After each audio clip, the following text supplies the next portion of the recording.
సినిమాల వైపు మనం ఏమైనా వెళ్ళాలి అనేటువంటి ఆలోచన మీకు ఎప్పుడైనా వచ్చిందా? నాకు సినిమాల మీద అస్సలు ఎప్పుడు వెళ్ళాలని ఏం అనుకోలేదు కానీ నేను పోలీస్ అవ్వాలైతే అనుకున్నాను ఫస్ట్లో మొదట్లో. ఎందుకంటే అది కూడా సినిమా ప్రభావమే. ఓకే ఓకే ఇంట్లో ఆదివారాల పూట ఉండే టీవీలో చూస్తూ వాళ్ళు ఎన్నో సేవలు చేస్తున్నారు, ఎంతో రక్షిస్తున్నారు, ఇలాగా మనం కూడా చేద్దామని అనుకున్నాం. అనుకున్న తర్వాత అలా అవ్వాలని నేను 10th క్లాస్లో రన్నింగ్లో వాటిలో అన్నింటిలో ఫస్ట్ అయ్యి సెలెక్ట్ అయ్యాను. చాలా ఎక్సర్సైజులు కూడా చేశాం.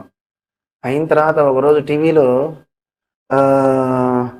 ఈ పోలీసులు నీళ్ళల్లో పడిపోయిన శవాల్ని వాళ్ళని అందరిని తీస్తున్నారు. నాకు రక్షించడంలో వాడిని ఫైటింగ్ చేసి వీడిని ఫైటింగ్ చేసి రక్షించడం బాగుంది అంతవరకు. ఇవి తీసే దాంట్లో నాకు ఒకసారి భయం వేసింది.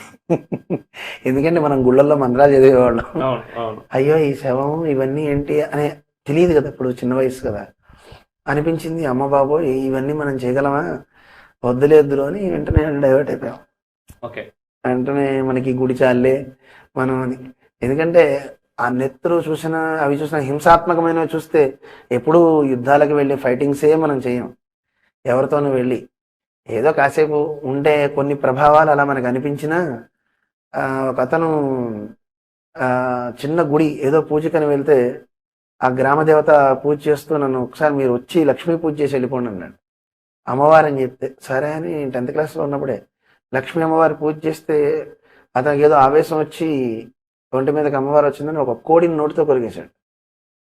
అతనికి చెప్పలేదు, సైకిల్ కూడా పెట్టింది తీసుకోలేదు, వెళ్ళిపోయాను అక్కడి నుంచి పరుగు 3 రోజులు జ్వరం, మళ్ళీ లేస్తే ఒట్టు. అంటే అది చూసిన తర్వాత భయం వేసింది, అమ్మో ఏమిటిది ఇలాగా అని. అలాగా కొన్ని ఫీల్డ్లోకి వెళ్తే మనం అవి చేయలేము, మనం దానికి న్యాయం చేయలేము, మన వల్ల కాదు. దానికంటూ ఒక హృదయం కావాలి. బహుశా భగవంతుడు నాకు ఇచ్చే హృదయం దీంట్లో ఇచ్చాడేమో.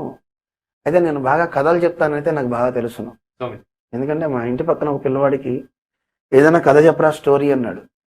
వాడికి చిన్న దెయ్యం కథ చెప్పా. నించున్నవాడు ఆ కథకి పడిపోయాడు. వాడి వేలు ఫ్రాక్చర్ అయిందనమాట. ఇంకా నేను కథ చెప్పడం వల్ల పడిపోయాడని వాడి ఇంట్లో నన్ను బాగా తిట్టుకునేవారు. అంటే నాకు అనిపించింది అప్పుడేం తెలియదు కానీ నేను చెప్తే వాడెందుకు పడిపోయాడు, దెయ్యంగా చెప్పడం ఏంటి, వాడు పడిపోవడం ఏంటని.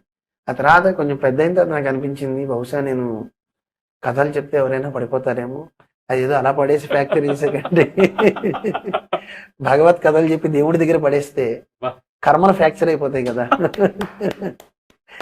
అవి ఫ్రాక్చర్ చేద్దామని దీంట్లోకి వచ్చేసా.